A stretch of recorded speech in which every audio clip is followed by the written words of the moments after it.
Efectivamente, el presidente no utilizó el argumento que un poco insinuó la ministra de Salud, que es que, claro, las clases, la presencialidad generan una actividad alrededor de esa presencialidad y además una cierta movilidad en el transporte público. Pero ¿qué pasa, Andrea, con los números de los contagios en las escuelas? Números que también generan esa otra clase de grieta, ¿sí? Para utilizar, si quieren, una manera retórica de referirnos a esta cuestión. Vamos a empezar con los números oficiales, estos mismos números que daba hasta hace muy pocas horas el propio gobierno para justificar que la presencialidad había que mantenerla.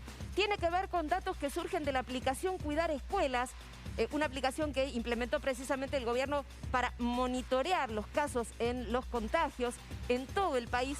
Y estos son los números, fíjense, si hablamos del total de alumnos matriculados, ¿sí?, el contagio fue del 0,12%. Si hablamos del personal, sumando docentes y no docentes, el 0,79%. Pero muchas de estas personas que están incluidas en estos porcentajes de contagios no estaban realizando tareas presenciales. Muchos docentes eran de riesgo y hacían tal vez tareas por Zoom. Muchos chicos también seguían con la virtualidad. Vamos concretamente a los datos de los contagios que se dieron en la presencialidad. Bueno, ahí teníamos, si podemos volver por favor a la anterior, porque teníamos justamente, ahí está, gracias. Ahí está, tenemos en la presencialidad 0,16% entre los alumnos y entre el personal docente y no docente 1,03%. A ver, el muestreo que se hizo, ¿es de todas las escuelas? No, por supuesto la aplicación Cuidar generó estos números en un muestreo que representa el 10% de las escuelas de todo el país. Pero para el gobierno era una muestra representativa y sostenían estos números. Sin embargo, aparece este otro dato que es el que se le contrapone. Bueno, claro, la presencialidad escolar representa el 30% de la movilidad, al menos en lo que es AMBA, la zona metropolitana de Buenos Aires, la zona roja en estos momentos que se da precisamente con esta curva empinada de crecimiento de casos. Si hablamos de transporte público, impacto en el transporte público, dicen los especialistas, es un 20%. Pero movilidad genera mucho más que el transporte. Genera la gente que se junta en la puerta de las escuelas, los chicos que salen de la escuela y por ahí se quedan un rato en la esquina y ahí es donde se relajan, ahí es donde se sacan el barbijo. El ejemplo que dio el presidente de la Nación hoy en una entrevista radial cuando dijo, bueno, yo sé que hay chicos que se sacan el barbijo y por ahí comparten de una botella. Bueno, sobre esto también opinaron los especialistas. Sí, poco feliz pareció el ejemplo del presidente. Aquí tenemos un especialista en educación, Gustavo Yáñez, que habla sobre esta cuestión de los contagios en las escuelas con la presencialidad. A ver. Yo creo que en principio hay un error de parte de la decisión del presidente. Me parece que a la escuela se le plantearon pautas, que las escuelas las están cumpliendo, por eso los indicadores son tan bajos. Entonces es muy bravo esto de, vos me decís que haga A, B, C, yo lo hago, y vos decidís cambiar y cerrar porque yo lo hice. Entonces yo tengo la sensación que a los chicos hay que darles un poco más de certidumbre. Les pedimos que se cuidaran. Uno va a las escuelas y ve que chicos de 4 o 5 años andan con el tapaboca, con la distancia, lavándose las manos. Entonces es inentendible cómo hoy decirles que volvemos todos para atrás y ellos cumplieron y las cosas van bien. Entonces, a mí me parece fuerte esto de que el presidente no les hable ni a los chicos ni a los jóvenes, que vaya un anuncio en el cual no los incluye.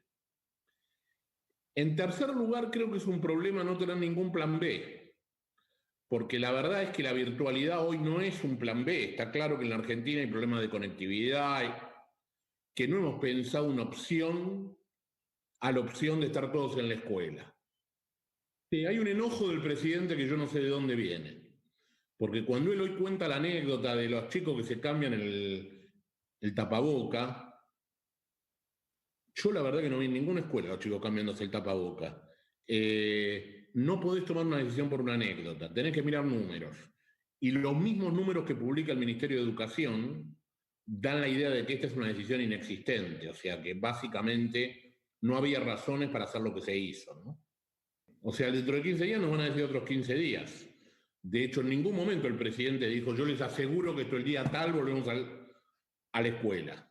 Entonces, yo tengo la sensación que fue una decisión, es mala la decisión y está mal comunicada. Dos datos que voy a agregar. El primero, en general, los más chicos, o sea, los de educación inicial, son los que más cumplen las reglas. En general son más dóciles, uno le da la orden de por dónde tienen que ir, cómo sanitizarse, cómo usar el barbijo, y más cumple las reglas. Y lo que demuestra que adentro de la escuela no crecen los contagios, no hay brotes, es que no hay positividad de los contactos estrechos. ¿Qué quiere decir esto? Cuando aparece un caso y aíslan una burbuja, los aíslan porque son los contactos estrechos, no crece la positividad de esos chicos. Es decir, no aparecen otros que se contagiaron del nene que apareció como positivo. Ese es el otro gran dato que demuestra que adentro de la escuela no es el lugar donde se reproducen mayormente los contactos. Pero si tenemos que ser fieles, Claudio, a lo que dice allí nuestro videograf, nuestro carátula, que es esta otra clase de grieta, hay que decir que quienes se contraponen a esta explicación que daba ahí es quienes avalan la decisión del presidente, y es más, no solo que la avalan, sino que dicen que el presidente se quedó corto porque esta medida se tendría que tomar a nivel nacional, porque dicen que llega el frío y que cuánto se va a poder sostener este sistema de ventanas abiertas. Bueno, allí está, y presten atención a lo que dice este especialista en salud pública, Oscar Atienza, porque él ubica todo en la fecha 23 de marzo. 23 de marzo es el primer día que la curva empieza casi ya a pasar los 10.000 casos. De ahí para atrás, todo tiene que ver con la presencialidad, eso dice él. El 23 de marzo, que fue el primer día que yo tuve el aumento de casos, me voy para atrás 21 días y ¿a dónde llego? Al 2 de marzo. Primera semana de marzo, más o menos, digamos, sería 2 de marzo, más o menos 5 días. Allí tenemos que ubicar el detonante, porque lo que tuvimos fue una detonación de casos. ¿Qué evento masivo, único, que reúne todas estas características se introdujo en la Argentina la última semana de febrero y la primera de marzo? La presencialidad escolar. Se dieron una serie de situaciones que convergieron e hicieron que la escuela no sea lo segura que es. Y es importante frenar la presencialidad, porque si dejamos avanzar esto, se nos va a juntar con estas otras dos variables que te digo. Que una es la predominancia de la variante P1 y la de Inglaterra, que va a ocurrir eso en la primera semana de mayo, más el frío. Si vos juntás estas tres variables, lo que vas a tener es una detonación nueva en la cantidad de casos. Yo creo que la presencialidad escolar es extremadamente peligrosa porque te produce un intercambio, actúa como un gran difusor de las microburbujas que como seres humanos armamos.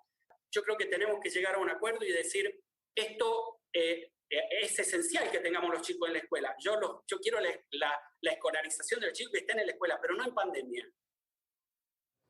Escucharon, ¿no? Yo quiero la presencialidad, pero no en pandemia. Lo que plantea este especialista, y no solamente este especialista, sino muchos de los asesores que tiene en este caso el gobernador Kicillof, es que la presencialidad debería estar ajustada a la vacunación. Algo que se dijo el año pasado, pero claro, de aquí a que pueda estar toda la población argentina vacunada va a pasar mucho tiempo.